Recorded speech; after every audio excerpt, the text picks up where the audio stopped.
Bonjour, moi sur cette chaîne que je débute tout juste, je vais vous parler de mes intérêts spécifiques et aujourd'hui on va parler de l'anorexie en fait. C'est un sujet qui me parle tout personnellement parce que j'ai souffert de cette maladie. Aujourd'hui je m'estime quasiment guérie, heu, tout va bien là-dessus. Et cette vidéo ne sera pas un témoignage. Faut bien savoir ça, ça ne sera pas un témoignage. Ça sera plutôt des éléments factuels sur la maladie. Parce que des témoignages, on en trouve beaucoup. Que ce soit dans les livres, par exemple, comme Biographie de la faim d'Amélie Nothomb, Jour sans fin de Delphine de Vigan, dans les films, comme par exemple To the Bone, ou dans des articles ou des vidéos sur YouTube qu'on peut trouver sur Google sans avoir à chercher trop longtemps. Et le truc, c'est que tout le temps, le poids est mentionné. Et tout le monde attend ce poids minimal, ce poids qui a amené toutes ces jeunes filles en réanimation, qui ont amené ces jeunes filles à avoir la sonde nasogastrique. Et tout le monde attend ce poids minimal en fait, comme si c'était ce qui représentait la maladie. Sauf qu'à trop se focaliser sur le poids, on en oublie l'essentiel. On oublie que l'anorexie est une maladie qui touche tous les aspects de la vie, que c'est une maladie de peur, que c'est une maladie de l'enfermement, que c'est une maladie de douleur, que c'est pas que la nourriture en fait, c'est un cancer de l'être littéralement. L'anorexie, c'est pas une maladie qui touche que le poids, ça touche la vie entière, la vie sociale, la vie familiale, ça touche tous les aspects de la vie. On a aussi beaucoup tendance à dire que c'est de voir des mannequins très fines un petit peu partout, que ça influence forcément les jeunes filles. Il y a aussi des comptes Instagram et TikTok hyper trigger où des jeunes femmes très minces, voire maigres, s'affichent et parfois donnent des conseils pour maigrir. Forcément, ça a un impact qu'il ne faut pas nier, surtout chez les jeunes filles qui sont hyper vulnérables à ça. Mais là encore, on oublie l'essentiel, on oublie que c'est une maladie multifactorielle, qu'il y a des causes multifactorielles, que derrière, il y a une véritable honte de soi, une envie de disparaître et des causes qui sont bien plus profondes, qui vont bien au-delà de juste être sous l'influence de jeunes femmes maigres. Donc moi, j'ai voulu creuser. J'ai voulu aller plus loin que ce qu'offraient les témoignages et j'ai fait des recherches sur la partie universitaire de Google. J'ai fait des tonnes de recherches sur tout ce qui me passait par la tête. Et il y a une phrase qui résume très bien mon idée de base, l'instinct que j'avais. Et cette phrase est la suivante. Des études historiques, anthropologiques et psychologiques suggèrent que les femmes utilisent l'appétit comme une forme d'expression plus souvent que les hommes. En fait, j'ai cette idée depuis 2020, époque où j'ai réellement sombré dans la maladie. Je lisais un livre sur la place de la femme dans la Grèce antique et un passage mentionne que les hommes forçaient parfois les femmes à jeûner quand un couple n'arrivait pas à concevoir. Alors aujourd'hui, cette idée apparaît stupide, c'est un contresens total puisqu'on sait très bien que jeûner provoque parfois des aménorrhées et donc une infertilité. Donc c'est complètement dénué de sens. Mais je n'ai pas pu m'empêcher de faire le lien entre le statut de mère qui est imposé aux femmes et la nourriture. On le sait, on vit dans une société patriarcale où les hommes ont le contrôle. Or, l'anorexie n'est-elle pas un moyen de tout contrôler? Et si c'était finalement un moyen d'expression, un moyen de refuser les codes, un moyen de se réapproprier son corps? Isabelle de Rosé, spécialiste du Moyen-Âge, a dit à propos de l'alimentation « Se nourrir, c'est dire qui on est ». Or, j'ai fait une erreur, parce que j'ai essayé au début de prouver que seul le patriarcat, et donc le cloisonnement des femmes par les hommes, était responsable de l'apparition du TCA. Sauf qu'en fait, au fur et à mesure de mes recherches, je me suis rendu compte que tout système oppressif, qu'il soit imposé par un homme ou une femme, favoriser l'apparition de l'anorexie. On retrouve des traces de femmes qui s'affament dès le Moyen Âge. Mais forcément, ça n'avait pas vraiment le même sens qu'aujourd'hui. En fait, il est important de comprendre ce que la nourriture représentait pour les femmes à différents moments de l'histoire. C'est au XIXe siècle, vers 1870, qu'en France, en Angleterre et aux États-Unis, qu'on commence à parler d'anorexie mentale et à l'appréhender comme une maladie. En fait, à ce siècle s'observe un processus de sécularisation, c'est-à-dire, pour simplifier, qu'on passe d'une société religieuse à une société non religieuse. Effectivement, au Moyen-Âge, on parlait d'anorexie sainte et l'ascétisme était associé à la religion. Certaines, comme Sainte Catherine, dont on parlera plus tard, vont en mourir. Mais au XIXe siècle, la science prend de plus en plus de place et la médecine fait des progrès. Donc, l'anorexie mentale devient une maladie.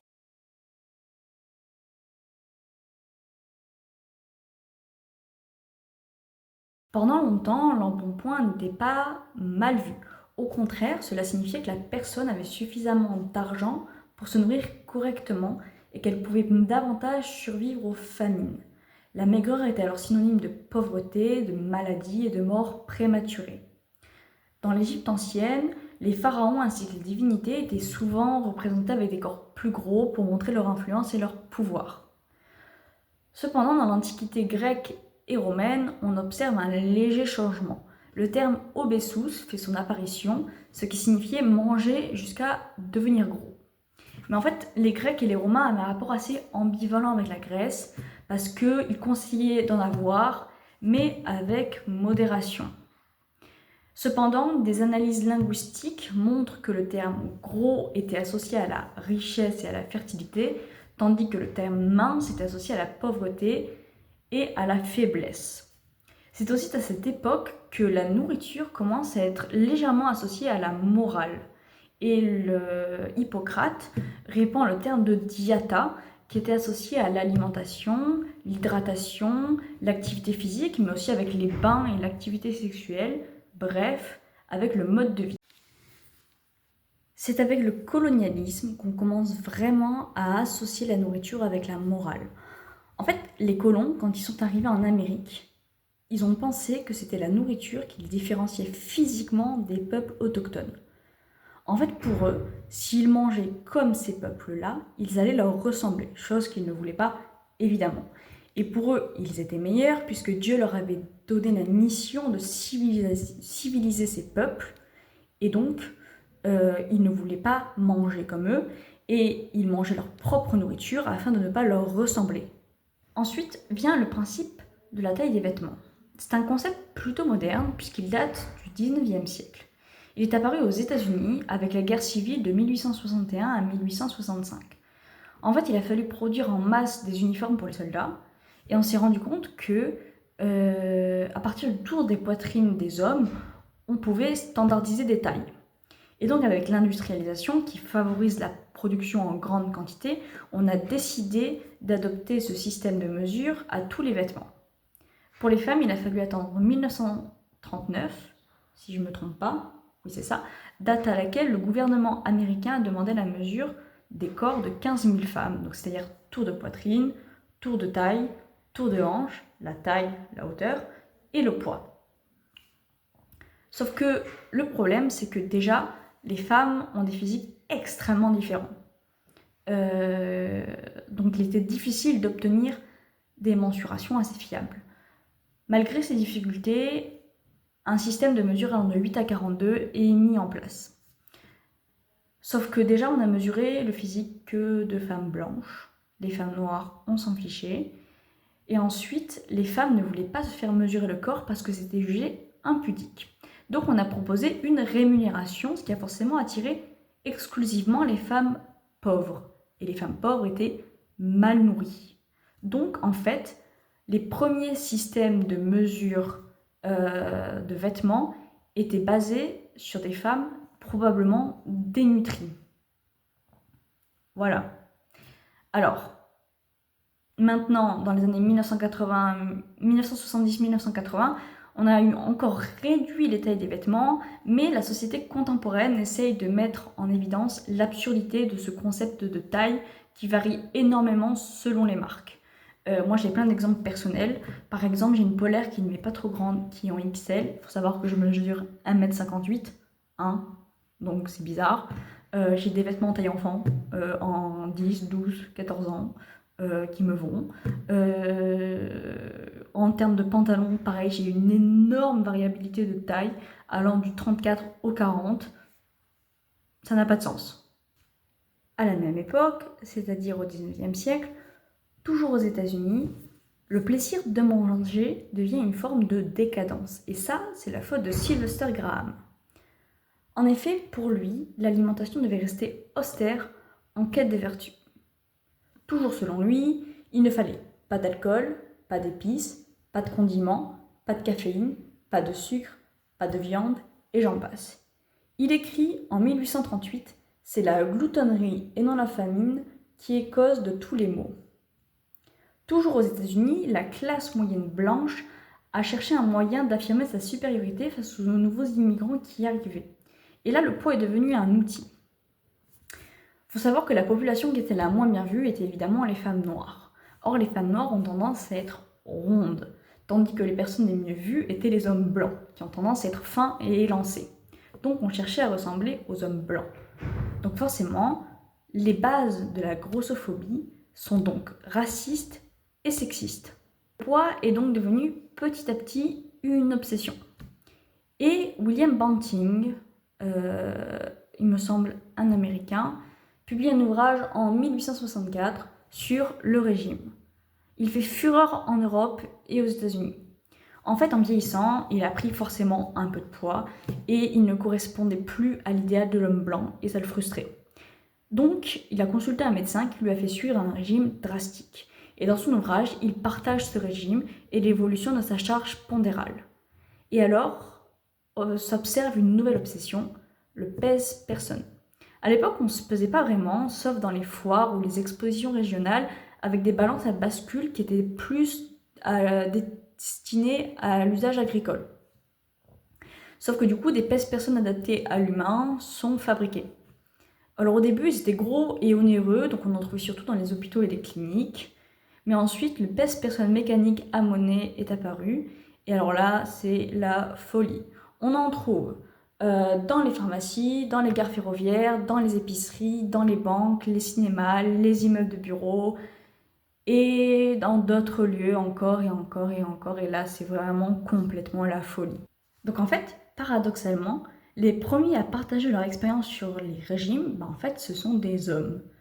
Et j'ai deux hypothèses à ça. La première, c'est qu'il était beaucoup plus difficile de se faire publier pour une femme, surtout sur un sujet aussi innovateur.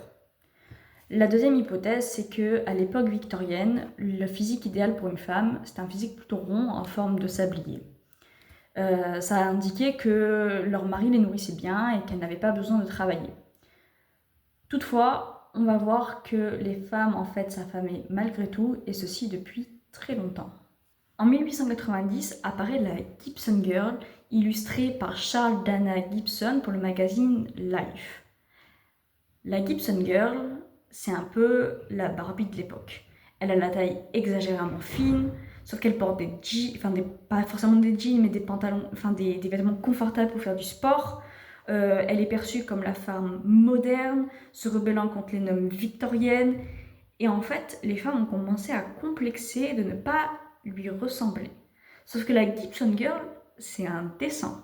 Et son physique, il est impossible à atteindre. Et les femmes se sentent inadaptées. Et en fait, la Gibson Girl, c'est vraiment l'étincelle qui met le feu aux poudres.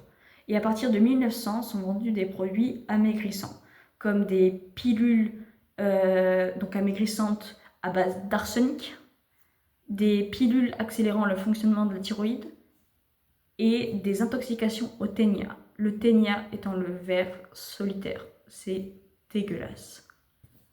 La mode évolue, Coco Chanel promeut la maigreur et on voit apparaître la mode garçonne. Sur le papier, c'est une révolution pour les femmes. Elles ont plus de liberté politique, elles ont plus de liberté sociale, mais elles sont de plus en plus sujettes à des contraintes physiques. Elles se voient obligées de bander leur poitrine et de s'affamer afin d'avoir cette silhouette à la fois garçonne et enfantine qui était tant recherchée. En fait, oui, en 1920, les femmes obtiennent le droit de vote aux États-Unis, mais encore une fois, elles sont de plus en plus soumises à des régimes amaigrissants, à des moyens pour maigrir, avec même des savons amaigrissants. Naomi Wolf fait une réflexion intéressante. Oui, les femmes avaient plus de liberté sociale et politique, mais elles étaient toujours plus esclaves de standards de beauté contraignants, tout ceci pour les éloigner du pouvoir et de la lutte contre le patriarcat. Il est en effet difficile de lutter contre le patriarcat avec l'estomac vide et la tête remplie de pensées sur la nourriture et sur le corps.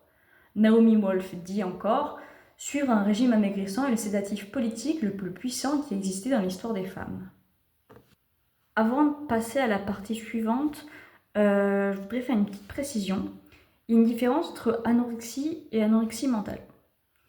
L'anorexie, c'est une perte involontaire d'appétit, par exemple dans le cas d'un cancer avec la chimiothérapie, alors que l'anorexie mentale est une maladie mentale qui conduit à des privations volontaires de nourriture. Mais par flemme, je vais parler d'anorexie, mais en réalité, je sous-entends l'anorexie mentale.